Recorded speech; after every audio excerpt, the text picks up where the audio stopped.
right? So today I've got Greg Amici on the show. Greg's a Jersey singer-songwriter who fronted the New York band Big Honey back in the 90s, right up until a vocal polyp took his voice and basically ended the whole thing. He spent the next 16 years writing screenplays and acting. Then, last year, he came back and dropped his debut solo album, Tragicomic, on Magic Door, produced by James Mastro. The Aquarians called it the comeback of the year, and he's got a second record already in the works. There's a lot to dig into here, so let's get into it. Thank you so much for coming on the show. Thank you, Lance. Love to be here. Thank you. I always start off every episode with, what did you think this industry was going to be before you entered into it and saw what it really Well, is? we're talking about now many years ago when there actually could get signed by a record label, and that was sort of your goal. And now, of course, you don't want to get signed by a record label. That's your goal. So things have changed a lot since I first started. It's funny because I just found recently an old like rejection letter from it was a big record company at the time, an offshoot of CBS, and the famous Jimmy. The guy was he was one of the well-known, behind the scenes Italian guys who kind of ran the show, and Mm. he was saying that how highly he thought of my stuff, and that he thinks I'm going to make it. He thinks it's going to work. It just wasn't ready for them now. So I'm looking at that's like from 1983, and Wow. it's been it's been a long run, but it's you know Wow. so to answer the question, I had high expectations. You find out early the realities of things, and the great thing now is I have no expectations, so everything's gravy. And I love the fact that now I have enough money to take care of things myself. As a kid, I had to always try to get investors and stuff like that, and I'd be heartbroken when they dropped me for whatever reason. Somebody told them I wasn't as good as they thought that I was. So that's the big difference. Is now I'm senior citizen. Doesn't matter. It's just I want to get my stuff out there because I believe in it. That's it, or I love it. That's it. That's Does that that's answer the question? So now my it expectation of the does. music business is to try to figure out. I hire social media people because I can't do it. So I'm just trying to have other people help me out with the aspects of the business I don't really have a great interest in, but I'm all happy to promote it the way they want me to. That's interesting as well. So there's so many different things there, which I love. So that is one question that you've already answered for me, which is, if I usually ask people this question of like, I call it the shit sandwich question, where it's like, are you willing to eat the shit sandwich to be a part of this? And clearly, that's absolutely the case. You're like you're very willing to be like, well, if this is what you have to do to promote yourself these days, then Yeah. Yeah, I mean, I have no social media skills. Like to be, I had to hire people because it was ridiculous. I mean, I send the wrong thing to the wrong. I just that's not my milieu. Technology has always been. I have engineers on my own because I'd sit there in front of the board and send it to another planet or something. I just I know what I can do in life and what I can't do, and I'm happy to just go along with the program there. And I know what the general, I send it in the direction it's supposed to go in. I've studied up enough to know that, but doing the act, I'm just glad I have some money at this point in my life. well, it's also interesting because like so often I don't know, there's a lot of people that I talk to where they want it both ways, where it's like, I don't like the way that this industry is.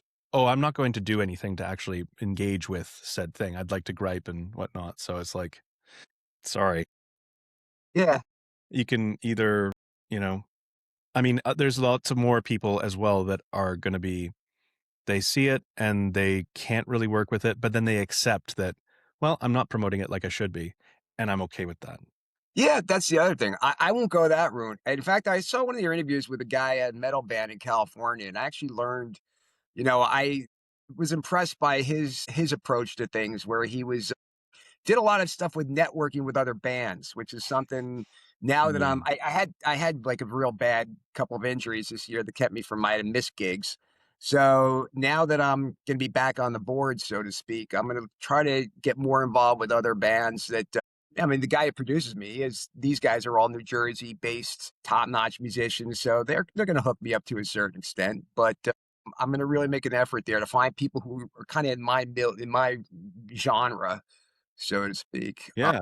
But that I learned from the guy, and that not like I learned it, but that was kind of pounded into me from listening to that interview. So I was impressed with his. He was kind of like, fuck you if you're not going to put the work into it, eat shit. You don't deserve it. So Right. I admire people like that. Yeah, I do, thank you. I think that you're talking about little, well, you said Kind of long haired guy. Eric Peterson from Testament, maybe? That's him, I Yeah, think. yeah, he's, old school as well. Yeah, Testament, one of the progenitors of thrash metal, from back in yeah, the day. I mean, yeah, there's a certain attitude of doing things where it's just like there's a certain level of, like, "Fuck it," that is required, yeah, that there's a certain class of people that are just like, there's an equation here, and if I don't want it to be 0, then I just have to engage with the equation. There's no, like, hoping and after this isn't where the Secret where I get to just hope for a thing and then that just makes it yeah. reality. That's not a goddamn thing. So, like, No, I gotta do this, and that's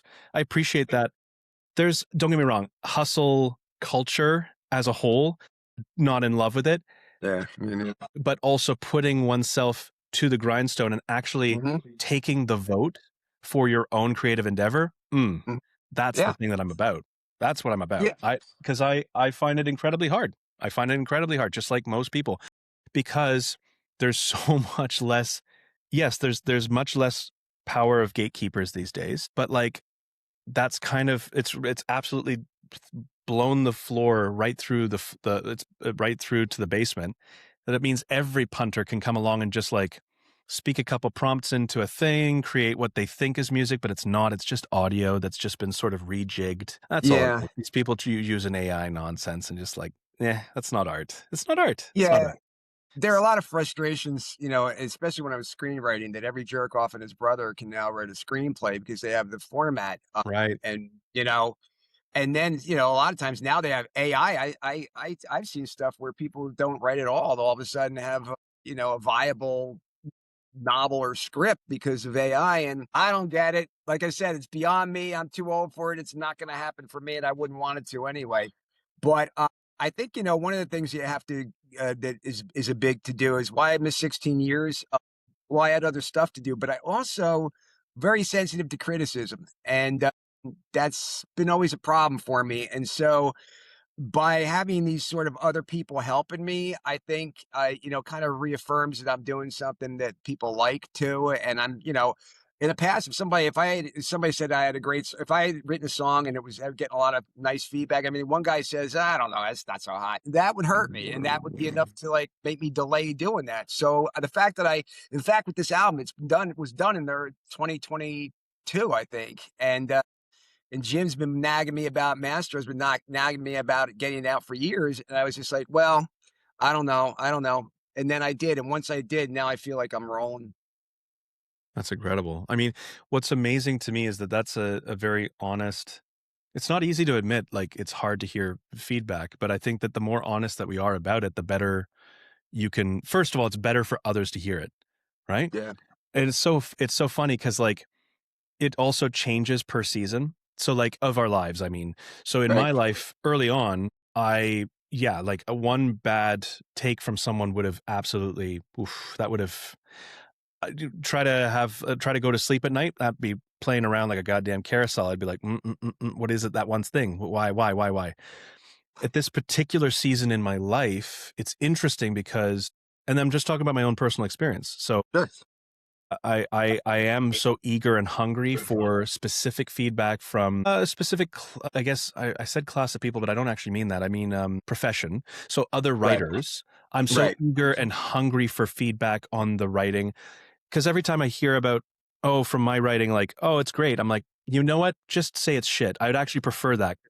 What you just did there was just bullshit. Don't tell me it's nice. Don't tell me it's good. I don't give a shit about that. Tell me the honest answer. What is is the character introduced too early or too late? Is there something happening with the actual plot? What is the Right. main theme? Is it coming through? Is it too ham-fisted with the symbolism? Do me a favor. Do me a solid, right? Are you good with the tell? Like when you can tell whether they're just saying it's great because that's what they have to say versus like they must say, hey, it's great. And then you kind of can divine, whether there is some truth to what they're saying or not. That's With interesting. music, it gets real easy because you get to Oh, say in that's their really good. eyes. They're looking at them. Oh, it's great. It's great, man. Well, what's great about it? Mm. It's just Yeah, yeah, yeah. No, that's really good. I think, yeah, so that's a really good question. I mean, where did you learn the tell? I mean, you've had to deal with, first of all, music and movies. Wow, those are two industries that are just lousy with the amount of BSing each other. Like, yeah. I'd say music is bad, but I got to guess that movie and TV is just as, if not somehow, a little bit worse with it. What do you think? It's definitely worse. Because first of all, it's no comparison. Because the thing is, you can control your music to the sense that presuming you have the funds or you have the talent, you can do it at home. I can't, but presume you have the funds to get a song done. You write the song, you get it recorded, and then you're able to release it. Good luck doing that with a thing you imagine is like a $40 million movie. Right, right. Good luck. And when I got out to LA, I wound up winning a decent amount of awards and stuff like that. So I got wined and dined, and everybody told me I was the greatest. But of course, then the same person, you wouldn't hear back from because somebody told them you weren't the greatest. That's always seems the way it goes. And then I had one thing option that I was real excited about, but these guys you're dealing with rich people, and they all want you to do it a different way, like the producers and the direct, and then Mm, but nobody wants to pay you. You know, nobody because and I remember one guy said to me, they were offering me it was a major company, and they offered me a chance to write a script that they had already an outline for. It's like great, and so then it came down to when I was saying, so what's the deal? And he says, well, the deal is you write the script and then we see if we can get it done. I said, well, what is, and he says, money? It's like, listen, and I said, dude, man, and he said, look, I appreciate it. I understand where you're coming from. But for there's 400 kids lining up behind you to write something for free. So it really, will get somebody. And that's kind of the attitude. It's not even obnoxious the way you put it. It's just that was wow, more it's real than most people. saying the quiet part out loud, as they say. Yeah. Wow. Yeah. I mean, I kind of have to respect that in a way, almost, but like it is Yeah. shocking when it's like, wow, okay, but it's just that, I guess. Yeah. And it's that's I liked it when you had a person who believed in your talent. You had a rabbi and they were into it and into you and they wanted to promote you. And that's that I like those days a lot better, even Mm, though the opportunities where it was so much based on contacts and connections. At least if somebody believed in you, you like that's how I got to LA. A guy fronted me, he took care of my rent for the first couple of months because he liked my screenwriting. So oh, you had those days, and those days are not happening. But it's a no. new day, new dawn. I think that that's what we're seeing here is that people can try to aggregate, based off of numbers. I see this all the time with the financial services industry where they're just like, yeah, the KPIs and the SLAs and the da, da, da, da, da is showing, and I'm like, you don't hear what people are saying when they're getting their hair cut, when they're getting Yeah, their tires changed. People, you don't hear what people are saying out in the street. I mean, I don't mean to yeah, be like one of those people that's like, oh, you got to go to the, well, fucking, if you're so far removed from the plebs, yeah, from the great unwashed masses that you can't even just keep your kind of your ear to the what people are generally saying, and there's just this attitude divorced from reality.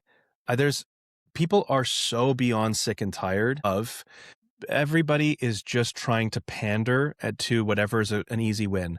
The big three, Universal, Sony, Warner, they don't develop artists anymore. That's where we came in, and we were like, well, we want to help develop artists. I mean, clearly we were just trying to start with like, we'll just write bios. That's what we're good with. Maybe we can offer that as a right. service.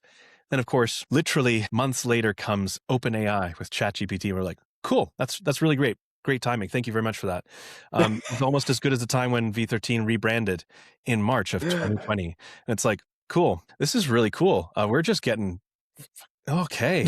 All right. We're just playing on hard mode all the time. Christopher Gonda, I don't know what it is. Just life keeps on just pitching him at. Yeah, I don't know what it I is, don't know but what's going to be. I don't know where that's going to go either. I mean, that's the tough thing in every aspect of life. I'm pro technology, much as I can't use it. I'm yeah. pro 100%. But there's something untoward, especially since you see a lot of these people now who were complaining about. I saw a couple of actors who were complaining about how AI is ruining everything.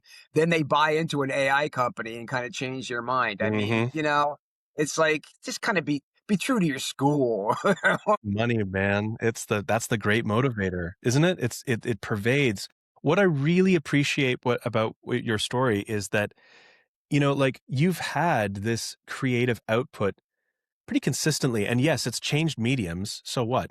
For you, you have remained true to those desires and that aspect no matter what. And that's something that's extremely rare.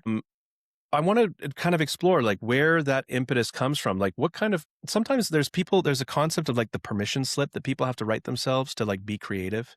And I Right. wonder what kind of permission slip you must have to be like, you know what? This is my work. This is my vocation. This is what I do. I wonder where that came from. What are the roots of that? Well, when I realized I couldn't do anything else, I think. I mean, I went to when I got out of college, I was, I guess I was geared towards pre-law or something like that. But I was, I also had some, when I was in my early 20s, I wasn't quite right. So I couldn't get into a regular work schedule. And the only jobs I ever had were like Kramer, where I'd, do nothing all day. And then the guy, or George Costanza, and then they realized like a week later I didn't do anything. I was fired. So having that kind of work history kind of pushed me towards, I mean, I made a living primarily like doing, teaching martial arts, bouncing, stuff like that. And I got by. And so that was, I could get all, and once I hit my 30s, that's when I became really focused on what I do. Before that, there were a lot of fits and starts. I'd start something. The 30s is where I started finishing stuff, early 30s. Cool. And then it's obsession. And I think about some screenplays I wrote that'll never see the light of day. I can't remember. I can't imagine thinking back to how into them I was and playing every character as you're writing. I don't even know where it is right now. I mean, I know it's there, but it's just, it's not going to happen. Unfortunately, and I think if you have some sense of wanting some little, I always said with music, I would be happy to die if I would be happy to die. Shut up.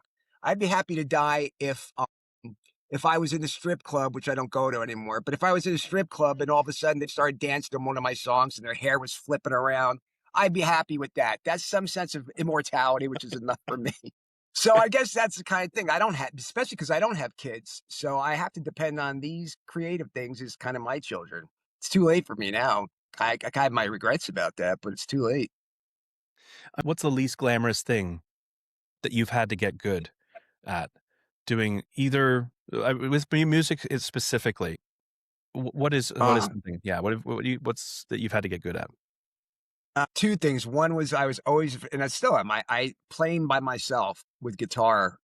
That would be, I've never been that confident in my guitar skills. And I've been concerned for a long time that, if it's just me doing a solo thing, which, and I have so many more opportunities to do that because I can't really rely on people to have these. A lot of these guys are top notch guys and they're on tour or they're not available. So I have to now put myself in a position to do solo gigs. And what I've done is twofold. One is I've tried to up my guitar playing and study and learn and get as good as I can on it. The other is that I accept that, it took me a shrink to convince me of this, but that like people are there, they're not like there to not like me. They're there. If they're there, they're probably going to be supportive or, hopefully, they're not going to be cruel. And so if I fuck up on the guitar or something, it's okay. And I've done gigs in quite a few since then, and I'm fine with it. And I get better each time because I keep working on the parts I screw up. So it's work plus, building up it's the old Ralph Cramden, bring up your minimals and your whatever the thing was about. I'm trying to get as good as I can at this stuff to make me feel more confident, but I also have to be ready to throw myself out there sometimes and risk failure, dare to fail. Dare to fail. That's it. Being brave in that way is, I think there's a lady I absolutely adore this idea that she has come about. It's called the Cringe Mountain. Her name is Erica Mallet, and it's this cringe mountain that you have to like climb. And essentially what she says is like, you have to be willing to be shit in public or cringe in public and just be okay with that. And if you can't, too bad for you.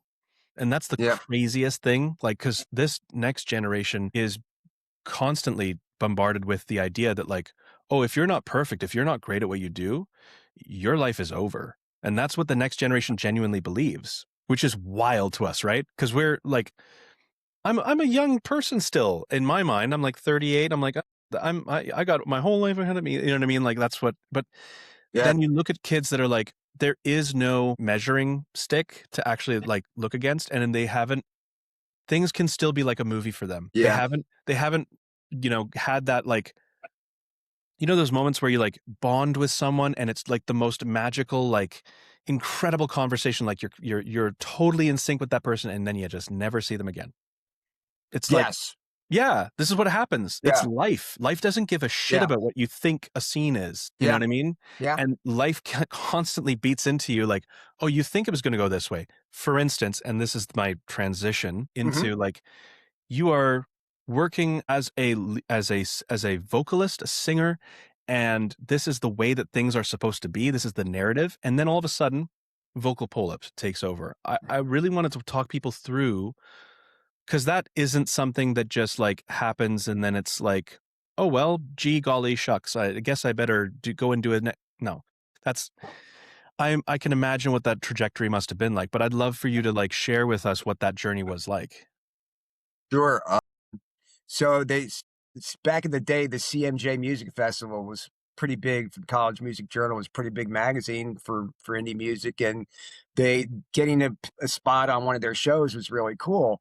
And it was in New York, and we, I working hard, getting the band together was doing pretty well, and then I get up there and everything was going okay. And then one of the songs I have to get in a lower register, I noticed I was having a tough time with it.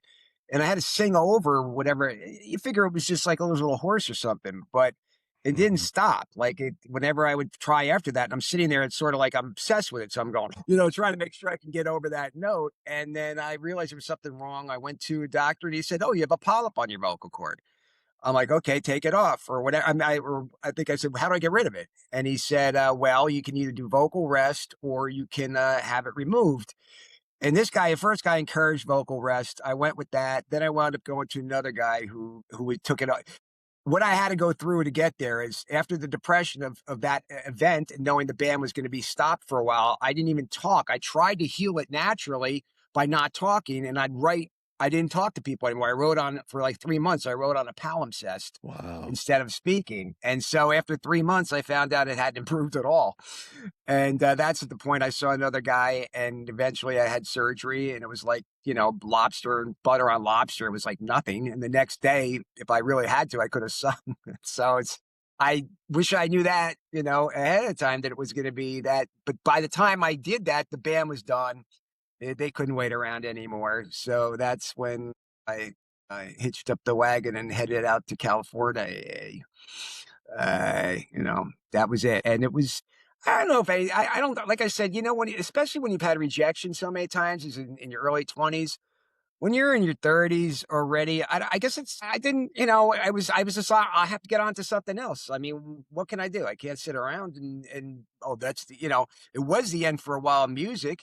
And then I wisened up while I was out in LA. I could have started doing music out there, but I couldn't I've been overdoing it. I had to stay focused.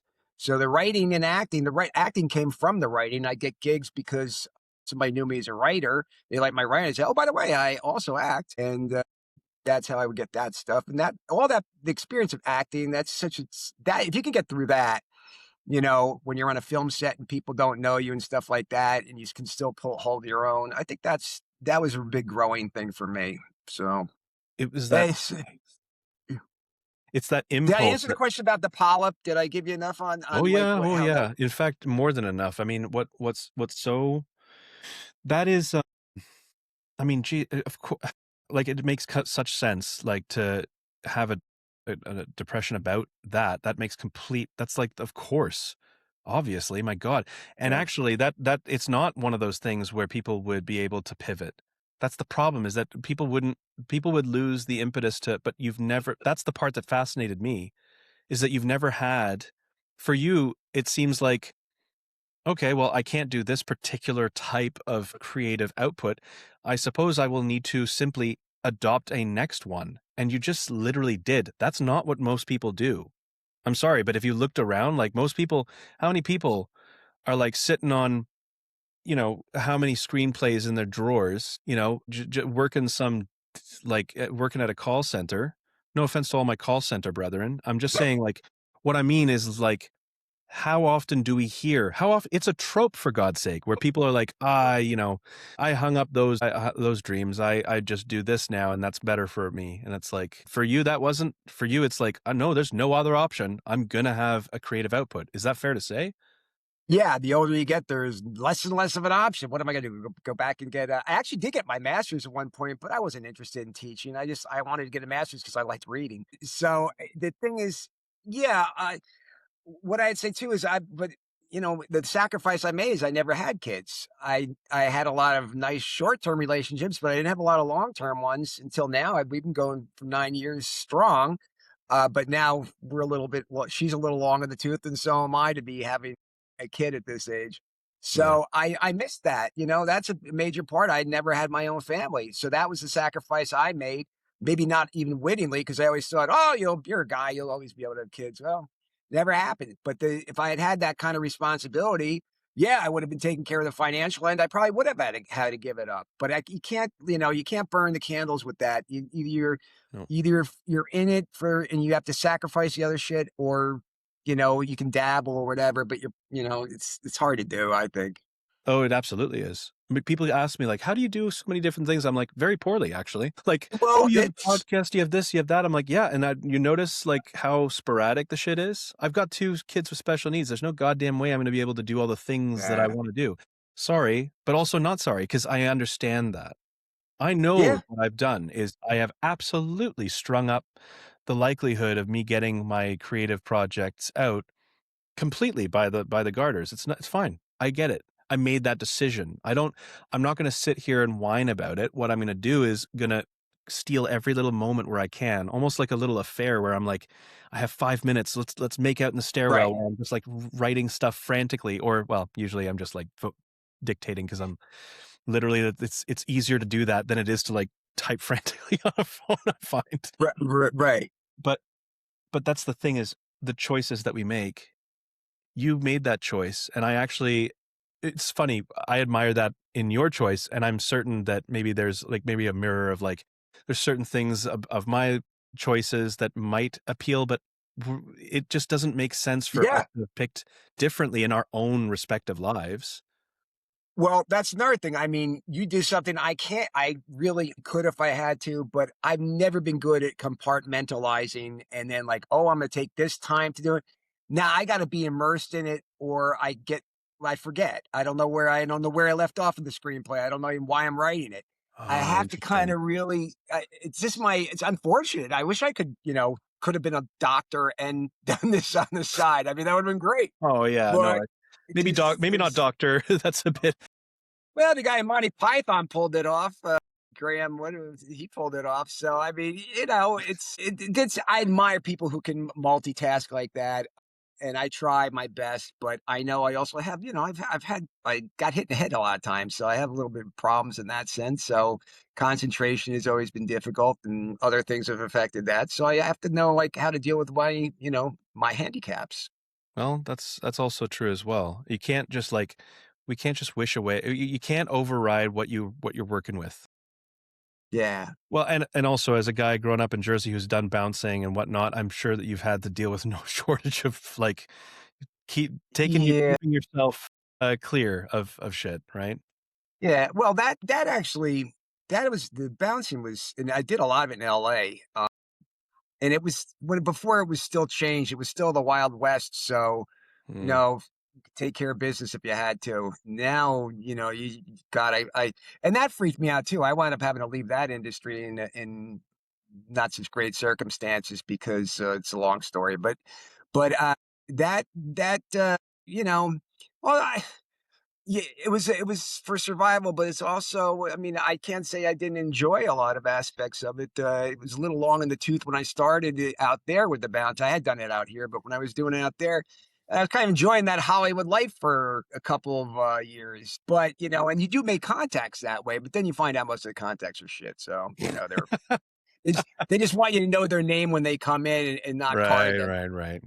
They want the all the upside with none of the God, having to actually interact and know yeah, that's Yeah, it's funny because you meet some people out there who may not have liked their work that much, but they're great guys, and then you meet somebody you really admire, and they're dicks. So I've learned so that in about brutal.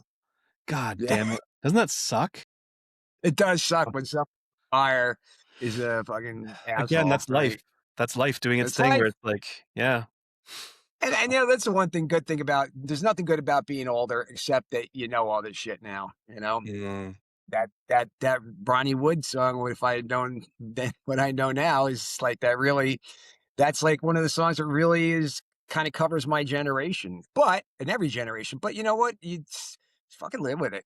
yeah. That's the thing, it's all about living with it's all about living with everything at this point. I mean, and I think it should be at any point. You just fucking live with it. What's so you're a blip on the screen of history. Who gives a fuck? I Yeah. mean, you try to leave your little legacy behind, either your kids or your creative stuff or whatever, and then maybe you're reincarnated. Maybe you fucking nothing happens. I don't know. But that's the point is you better just don't sit around being miserable over your kids. You Mhm. nobody, you know, you can't, you haven't gotten a lead role in a fucking film or something like that. I mean, just take it in stride, take everything in stride. You just need to do what you can while you Yeah, have it, focus and and try to be as good as you can at what you really like to do. And mhm. that's what, and with the time you have, and that's it. Yeah, and that's the thing is, like, that's what for you, the there's this great line in Heat that I constantly come back to, and, of course, I'm blanking on his name because life is That's like just doing me. that thing. It's, Val Kilmer, Pacino. it's, yeah, but De Niro is telling one of the guys in his crew, like, "No, you're on your own on this one. Like, you gotta make your own decision." Right. And he's like he's like, "Oh, no, what do you think I should do?" He's like, "No, no, no. Like, you make your own decision." You're like, "If I was you, I would walk." And then he's like, "Yeah, but for me, the action is the juice. I'm in." And then I'm like, how fucking right is that? Yeah. The Yeah. action is the juice. That's the That's point. I'm like, and damn, well said. it is, it's true, and I mean, unfortunately for a lot of people, that's gambling. You know, Oh, that's true. it's you know, it's I Fair mean, enough. you see, there are certain things you know, I certain occupa or certain habits I can't really figure out because I have gambling is always one of them. I never had an interest in that, but, you know, other than a side bet on a goofy thing here or there. Yeah. But I mean, the, addiction to good things is good. The addiction to bad things is bad, and, you know, I that's one I never understood. I understood a lot of the other addictions that get physical, and that's, you know, that's Yeah.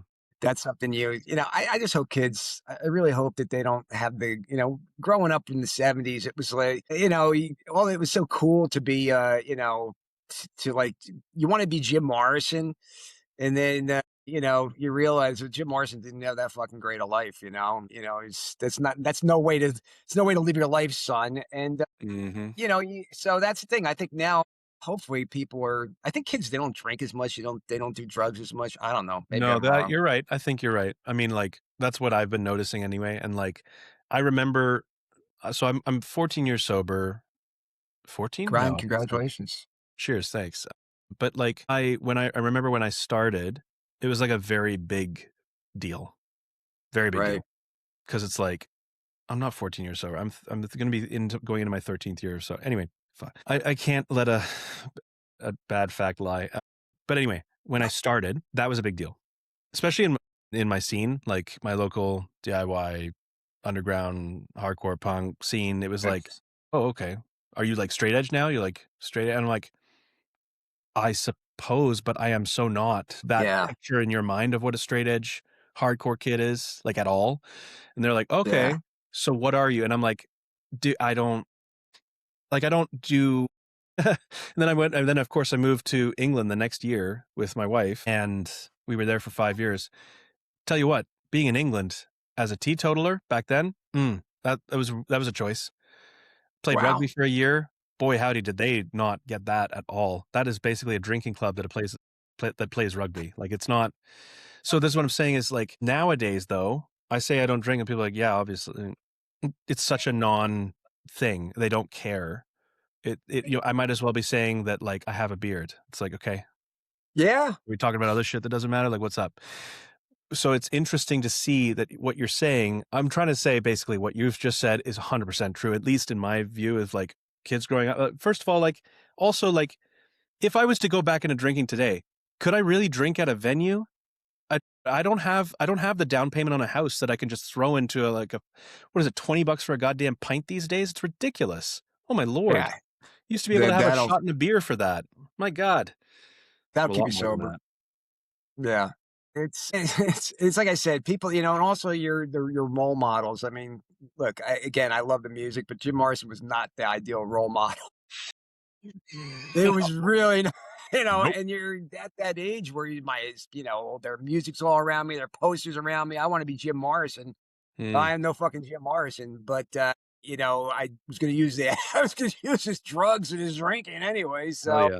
Yeah. you know, it's just you gotta I don't I think that, people, but it's still all my fault. That's the one thing. Anything I fucked up in my life, that's what I hate when people blame other, I don't blame Jim Morrison. I chose Jim Morrison as an idol back then. Mm-hmm. And when people blame or, society or whatever, it's your fuck up. You got to be whatever you did. What I smoked for years, my fault. Well, it's not. I'm not Mm-hmm. going to sue a cigarette company. I knew it was bad for you. I fucking smoked, Mm-hmm. and I think that's you really people will have to be learn at a young age to be personally accountable. If they can do that, then outside influences won't fuck them up. And of course, it's tough. Like I said, back in the '70s, everything was loosey goosey, and that happened. But now I think because I don't like that there's so many restrictions on kids, but on the other hand, it probably is the only thing that keeps people from getting too out of line.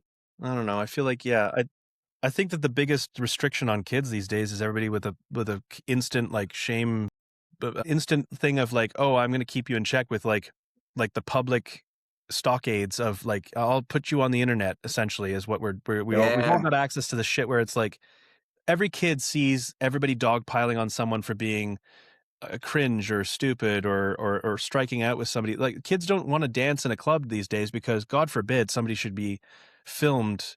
That's their social life over because kids are stupid, right? Kids are young and they're like, oh well, my God, did you see Jimmy like striking out with that girl? And oh my God, how dumb is that? And it's like, yeah, of course you would think that you've got so little going on in your world that like all these tiny little minuscule things like for you guys like you and me where it's like, dude, have you seen blood and guts in your world? Like, have you yeah, dealt with some shit? No, of course not. You're a child. And yet to yeah. these kids, it is everything, right? So I when hadn't. you That's a offer this, revelation to me. so that's interesting because like, and it was a revelation to me as well when I heard it. Cause I think that so often we forget that like, there's this like this parasocial component where it's like, if the worst thing that could happen in terms of like distribution of like shaming someone publicly back in the day, you got to go to a Xerox first of all, you got to Yeah, copy a whole sheaf of them, then you got to go distribute them around town. You'll probably get your ass kicked while you're doing it. There's no way you're yeah, not gonna like, you know what I mean? Nowadays, I can ruin someone's world and day like no problem. Like just I'll whatever, I can just say whatever the fuck I want online. It's just yeah. Not then enough people are getting their shit kicked out of them. Really, that's I my kind of theory. agree. That's the kind of thing. I remember. Oh, he's a great comedic actor. He was in, and of course, I don't remember his name yet again. That's the second time in the same thing. I'm gonna have nightmares about this. I swear. He was basically saying like he somebody's like get off the fucking road while he's riding a bike with his wife and kid, and he catches up to him at the next light, and he's like, "Get out of the fucking car." Yeah, And the guy's like, I "Oh no, you and I know the same people." And he's like, "Yeah, that's great. You're gonna get out of the goddamn car." And he's like, not enough people are getting the shit kicked out of them these days. Too That's many people post just like, camera. I mean, yeah, it's yeah, this fucking ever since they started filming shit when there's a problem, yeah, that's what makes problems. And that's why I'm so glad I'm out of the bouncing world. I'm so glad I'm out of I kind of like I only go out to, with my missus to like, yeah, mellow places. I can't God, I can't imagine being in a bar like I used to right now. Because my actually as I get older, I get more agitated.